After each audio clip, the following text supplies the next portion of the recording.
गुप्ता जी, आपको सहरसा से जनता ने अपना आशीर्वाद दिया, क्या कहना चाहेंगे? शुक्रिया सहरसा, शुक्रिया यहाँ के सभी लोग, हमारे कार्यकर्ता, सभी दलों के कार्यकर्ता, नेतागण। और मैंने जब आया था तो मैंने कहा था कि दिल जीतने आया हूँ। लोगों ने मुझे बाहरी कहा, लेकिन सहरसा वाले ने मुझे अपना लिया। उसके लिए थैंक यू। जो वोट दिए, जो नहीं दिए, मैं सबका एमएलए हूँ, सभी के लिए काम करूँगा। एक मैंने कहा था कि गेटवे ऑफ बिहार बनाऊँगा सहरसा को, उस कमिटमेंट को दोबारा मैं कहता हूँ। और मैंने कहा था कि जो त्रिस्तरीय पंचायत स्तर के प्रतिनिधि हैं, मुखिया हैं, जिला परिषद सदस्य हैं, अध्यक्ष हैं, प्रमुख हैं, पंचायत समिति के सदस्य हैं, सभी को मजबूत करने का काम करूंगा, उनको साथ लेके चलूंगा। और मैंने ये भी कहा था कि जितने भी पदाधिकारी हैं, हमारे और आपके बीच का कड़ी होता है, जनप्रतिनिधि और जनता के बीच का कड़ी होता है पदाधिकारी।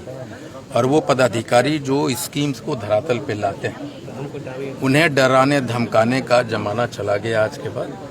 वो हमारे अभिन्न अंग होंगे। मैं समझ सकता हूँ कि उनके साथ बहुत सारी मजबूरियाँ होती हैं, लेकिन हम उस मजबूरियों को साथ लेके चलेंगे, उनसे मित्रवत व्यवहार करेंगे। उन्हें सर्किट में हाउस में बुला के उन्हें डांटने फटकारने वाला काम नहीं होगा। अगर वो काम नहीं करेंगे तो एक जो संवैधानिक तरीका होता है कार्रवाई करने का, वो हम करेंगे।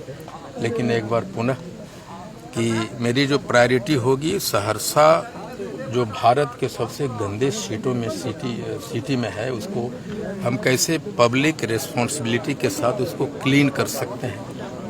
और हम यहाँ के जो यंगस्टर हैं, जो बच्चे हैं, जो नौजवान हैं, उनसे मैं बात करूंगा, उनके सपनों को साकार करने की कोशिश करूंगा। साथ ही उन्हें बताने की कोशिश करूंगा कि अगर सड़क के किनारे में आपके 5 करोड़ का घर है, अगर वो गंदगी आपके घर के सामने है, तो वो जो 5 करोड़ का बंगला है वो किसी काम का नहीं है।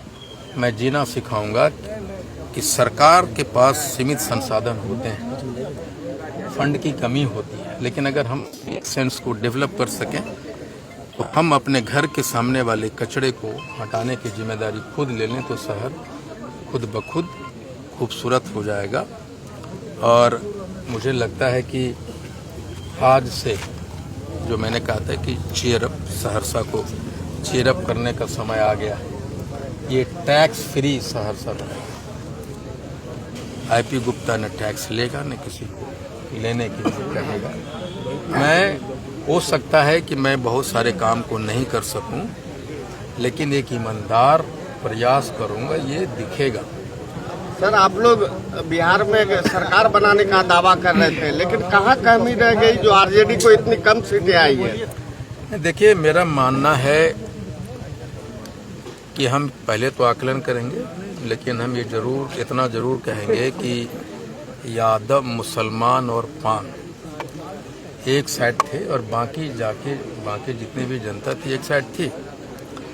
और कहीं न कहीं हम अपनी एजेंडा को, समय बहुत कम था हमारे पास तैयारी करने का, हम अपनी एजेंडा को, अपनी बातों को लगता है कि जनता तक पहुंचाने में वो सफल रहे।